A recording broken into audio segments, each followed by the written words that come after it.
ya ketika emasnya naik, ya 2 minggu atau 3 minggu kemarin emas spot itu di 18,15 ya per troy ounce, dolar per troy ounce. Sebelum ada perang. Saat ini langsung jumping di hampir 1980. Nah, yang related dengan emas, sentimen-sentimen emas ya, itu mengalami kenaikan signifikan juga. Tapi untuk khusus saham, ya sahamnya emas yang gede anggaplah itu kayak semacam Antam, MDKA itu justru lemas. Sempat ada kenaikan dikit aja, ya sentimen sehari 2 hari setelah itu turun. Tapi ada di bawahnya kayak RC dan lainnya itu, RC terutama itu naik signifikan. Kira-kira itu. Itu kalau secara dampaknya langsung terkait dengan sentimen kenaikan harga komoditi ke perusahaan-perusahaan komoditi base. Tapi kalau pertanyaan tadi Mas Kris bilang apa dampaknya ke Indonesia? Tentunya satu ya minyak ini sangat berpengaruh signifikan. Kenapa? Karena bicara terkait dengan pertumbuhan ekonomi. Nah, beban subsidi ya jadi kenaikan harga minyak misalnya contoh DPR sudah memutuskan perkiraan harganya di kisaran 80.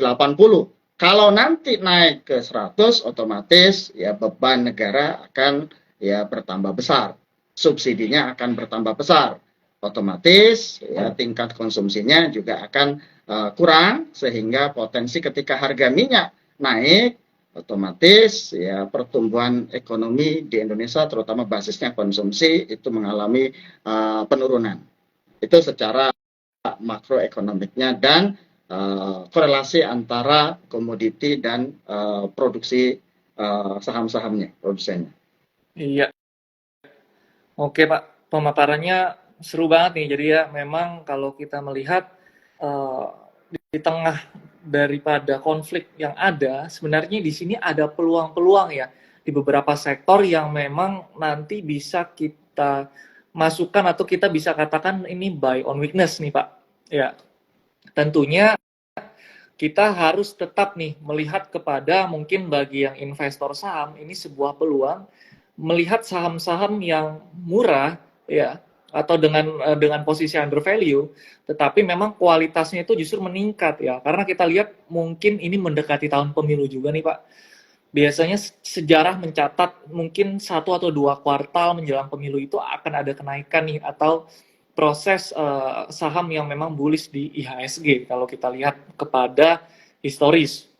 Nah, tapi kembali lagi ke konflik ini, kira-kira nih Pak, kasarannya aja ya, saya nggak minta detailnya, berdasarkan pengalaman atau data historis, atau mungkin perkiraan Bapak, ya perkiraan aja, ini konflik ini kira-kira meredanya kurang lebih berapa bulan lagi nih Pak?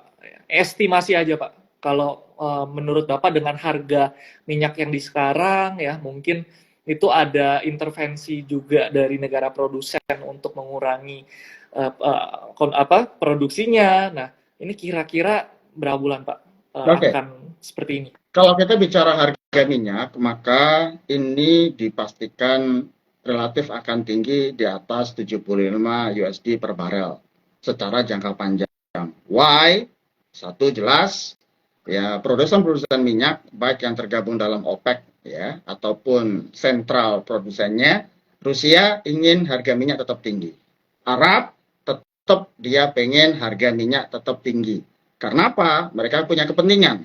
Kalau Rusia mendanai perang, kalau Arab mendanai ya satu kota mandiri Venom, ya, dan itu sudah dicanangkan dan itu membuat ya mereka tetap memastikan harga minyak akan tetap tinggi ditambah perang. Jadi terkait dengan perang ini apakah bisa cepat atau lama seperti Rusia Ukraina? Kalau dulu Rusia Ukraina ini paling cepat ini gitu kan, ibaratnya 1 bulan 2 bulan selesai. Karena mengingat ya Rusia negara yang superpower, Ukraina kecil, tapi ya saat ini hampir 2 tahun ya mau mendekati 2 tahun belum selesai karena ada sesi bantuan. Nah kalau di Timur Tengah ini secara pribadi ya Mas Kris, tentunya ini semua disclaimer ya pemahaman kita, maka ini sifatnya akan lama ya. Lama dalam arti apa? Lebih dari 1-2 bulan itu pasti akan terjadi. Kenapa? Karena begitu, ini kan invasi darat ya, mau sudah invasi darat, ya tentunya ada perlawanan, ya perang di sisi padat penduduk, ya itu salah satu ya daerah yang super padat penduduknya, dihuni ya Gaza itu dihuni hampir 2 jutaan dan ya, jarang yang nanti akan ngungsi, ya tetap fight. Ya, ini yang menyebabkan relatif ya secara faktual ini membutuhkan waktu yang tidak singkat. Kalau harapan pribadi saya ini cepat, Mas. Secepatnya. Kenapa? Korban baik lagi begitu perang ya konsekuensi sipilnya itu luar biasa. Betul. Tapi kalau kita bicara faktualnya, objektif, ya perang ini ya dua kubu sama-sama ngotot, jadi ibaratnya akan relatif lebih lama dari perkiraan. Nah, sekarang dampaknya apa yang kita kontrol? Apa yang kita bisa manfaatkan dari sisi peluang tersebut? Nah, sebenarnya tadi ya investor asing 3 bulan terakhir ini outflow karena memang ya di sisi Amerikanya itu lebih menarik. Capital outflow terjadi karena satu, yield Amerika ya saat ini udah mendekati tertinggi selama 2007, yield obligasi 10 tahunnya mendekati 4,97 atau 5%-an, itu tertinggi. Terus yang kedua, ya kebijakan Amerika stagger for longer itu lebih lama, jadi ibaratnya itu yang membuat capital outflow ke Amerika. Nah, kapan penentuannya? November ini harusnya. Itu dari sisi domestik. Dan itu terjadi apakah di Indonesia saja? Tidak. Ya, teman-teman ya dan Mas Kris, kalau Sobat Visto juga melihat bahwa 1 minggu terakhir regional pun juga nggak ada yang hijau-hijaunya, Mas. Merah semua. Nikkei, Kospi, Hang Seng, ya semuanya ya sama karena sumber ya duitnya rata-rata di bank sentralnya di sisi market Amerika. Nah, tapi ada satu kabar baiknya. Opportunity-nya apa? Yes, teman-teman kalau kita bicara ya saham-saham blue chip, penggerak indeks, memang di foreign ya investor itu dominan. Tapi statistik 5 pemilu terakhir dari 99 sampai 2019, tahun pemilu kinerja IHSG selalu mencatatkan kinerja yang positif. Sebagai gambaran, domestik pemerintah berapa anggaran ya Pilpres dan Pileg tahun 2024, kalau kita bicara anggaran pemerintah itu 70 triliun dan itu tertinggi ya terbesar sepanjang pemiluan. Kalau kita lihat survei ya riset suatu lembaga riset berapa perputaran uang di tahun-tahun pemilu, ada satu riset 327 triliun. Itu kan uang semua masuk ke ekonomi, masuk ke perekonomian, sektor-sektor yang terkait ya related itu, tinggal nanti kita bedah sama-sama sektor-sektor apa yang menarik gitu. Oke. Ya mungkin tadi itu pemaparannya juga menarik ya. Memang kalau kita melihat pasti biasanya di setiap yang namanya ada krisis itu ada peluang ya. Seperti memang kalau di sini karakter daripada kawan Visto ini seperti Opa Warren Buffett ya, mungkin jadi greedy ketika market sedang seperti ini dan mencari saham bervaluasi murah. Nah, timingnya kapan? Nah, itu kita menarik lagi tuh, itu kita bahas menggunakan analisis teknikal tentunya. Dan setelah itu ketika memang ada peluang di pasar saham, apakah ada lagi nih Pak Gembong nih peluang kita untuk masuk, let's say untuk mengamankan uang kita bisa switching portofolio dulu ke obligasi, reksadana, atau kita bisa mungkin ke safe haven, atau kita raise cash dulu nih karena ada yang berkata cash is the king. Nah, menurut Pak Gembong sendiri, kira-kira ada nggak diversifikasi portofolio yang bisa diterapkan nih oleh kawan Visto semuanya, selain di saham ya? Begitu Pak Gembong. Silakan. Oke, jadi selain di sahamologi, kita juga punya satu perencana keuangan, firma perencanaan keuangan, namanya Juara Rencana Keuangan. Nah, dalam proses perencanaan keuangan, model yang kami terapin selalu model portofolio, Mas. Mas Ya. Kris dan Sobat Vito. Apa konsep portofolio itu? Jadi ya investmentnya kami bagi 3 fungsi. Ibarat sepak bola, kami tidak memasang hanya satu striker, tetapi ada fungsi striker, ada fungsi gelandang tengah, dan ada fungsi back dan kiper yang kita sebut likuiditas. Jadi ya setiap 3 fungsi itu selalu ya secara konsisten kita masuk, tinggal porsinya yang kita akan sesuaikan. Ya, instrumen pertama yang likuiditas, fungsinya itu untuk jangka pendek, ya, untuk ya mengikuti misalnya contoh dana darurat, ya dia di atas tabungan. Produk utamanya adalah satu deposito, ya sekarang deposito bank digital, contoh di Alobank itu lumayan, ya 4% per tahun. Yang kedua dari sisi reksadana pasar uang. Nah, reksadana pasar uang itu posisinya ya rata-rata range sekitar 3-5%. Nah, ketika suku bunga tinggi, salah satu instrumen yang positif tentunya kenaikan rate deposito. Itu di likuiditas. Yang kedua, di stabilitas. Stabilitas itu fungsi kita adalah mencari instrumen yang memberikan cash flow rutin. Ya, tentunya berbasis bond. Ya, kalau kita bicara bonds, maka yang kita sarankan adalah obligasi negara yang tipe retail, yang dimana dia dapat cash flow rutin tiap bulan sekali. Kalau reksadana terproteksi tiap 3 bulan, FR tiap 6 bulan.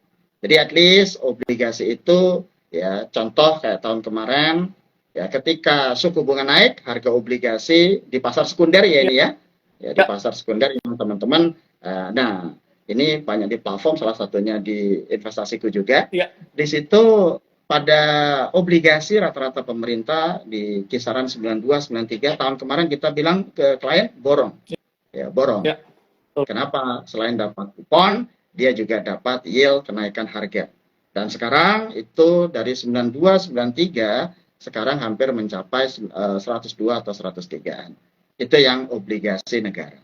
Kalau yang sifatnya reksadana, terutama reksadana pendapatan tetap, ya di awal tahun kita ya fokus utamanya banyak produk yang reksadana pendapatan tetap, isinya dominan obligasi negara. Dan itu alhamdulillah target kita di 7-8 udah tercapai. Nah, sekarang kita switch saat ini di pasar uang. Nah, itu area-area di produk market.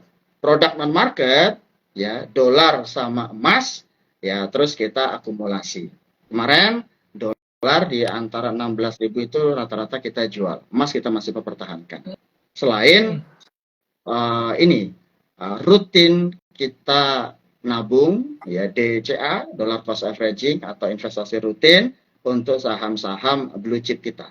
Itu dalam porsi real prakteknya kami sebagai perencana keuangan. Baik, kalau untuk praktiknya kan memang kita banyak nih pilihannya ya. Tadi untuk switchingnya sebenarnya kalau kawan Visto semua mau beli bonds itu mungkin agak terlambat, tetapi kalau yang orientasinya jangka lama mau dapat fixnya ya bolehlah ada diversifikasi ke bonds tersebut ya. Cuman kalau misalkan untuk safe haven juga, kalau kita lihat sebenarnya dolar juga udah relatif tinggi ya, karena memang suku bunga sepertinya mau peak nih Pak ya, ketika nanti tahun depan sudah peak. Iya. Dolar kita udah jual di mendekati 16.000 itu kita udah jual. Kenapa? Udah jelas. Ketika bicara dolar 16.000 maka ya intervensi bank sentral itu pasti akan terjadi. Kemarin kita sampaikan intervensinya berupa naikin suku bunga. Intervensi kedua, kalau ini tidak efektif dalam jangka pendek maka pasti akan ya cadangan devisa. Makanya kemarin dolar mendekati 15.000 kita beli, terus jualnya mendekati 16.000. Nah, tapi yang emas kita masih mempertahankan. Oke. Nah, karena memang korelasi emas ke indeks dolar ini kan negatif ya. Jadi negatif correlation ketika nanti US dollarnya turun. Sebenarnya kawan Visto kalau mau akumulasi emas bisa mulai sekarang ya, begitu. Dan juga mungkin kita bisa screening nih beberapa nanti penggerak bursa.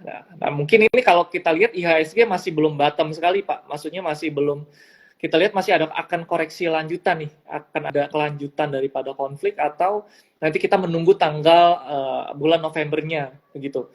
Cuman yang mungkin harus dilakukan sekarang nih Pak untuk persiapan nanti kita memborong aset-aset tersebut, kira-kira bisa kasih tips nggak Pak ke kawan Visto nih? Apa nih persiapan-persiapannya? Mungkin risk profile-nya atau bagaimana Pak? Oke, bicara investasi maka atau trade itu adalah salah satu metode ya. Jadi biasa yang kita lakukan 3M. Pertama mindsetnya dulu. Ya. Ya, kita mau beli untuk apa? Tujuannya apa? Jangka pendek, jangka menengah, atau jangka panjang. Ya. Yang kedua, profil resiko kita itu apakah konservatif, agresif, atau ya moderat. Nah, dari situ baru kita bicara apa yang kita lakukan secara keuangannya. Yang pertama dilakukan adalah kita punya dana darurat minimal 3-6 bulan. Itu dulu. Ya, kenapa? Karena supaya secara market ya, analisa kita bisa lakukan, tapi ya kita bicara worst case skenario-nya. At least kenapa 3 bulan minimal punya ada dana darurat? Ya, market ketika bicara yang paling krisis terjadi, contoh 2008, terus 2020, minimal 3 bulan. Setelah itu recovery. Itu ekstrim ya. Kalau sudah punya dana darurat, sudah aman, logisnya ibaratnya kena BCA, BRI turun itu nggak mumet gitu. Tapi happy gitu. Nah, itu yang pertama punya dana darurat. Yang kedua, nah kalau kita sudah tahu style kita pengen saham-saham dengan stylenya apa? Apakah kita tipe investor? Maka ketika bicara investor, biasanya yang dilakukan adalah akumulasi aset dengan metode dollar cost averaging. Penting, ya sebelum melakukan dollar cost averaging, benar-benar tahu ya apa yang kita beli. Biasanya analisis fundamental. Bagaimana perusahaan tersebut, laporan keuangan, ya punya conviction-nya. Kalau sudah clear, ya maka dilakukan dollar cost averaging. Nah, yang biasa kita sarankan dollar cost averaging masuk dulu di RDN secara rutin. Baru setelah itu di switch ke saham.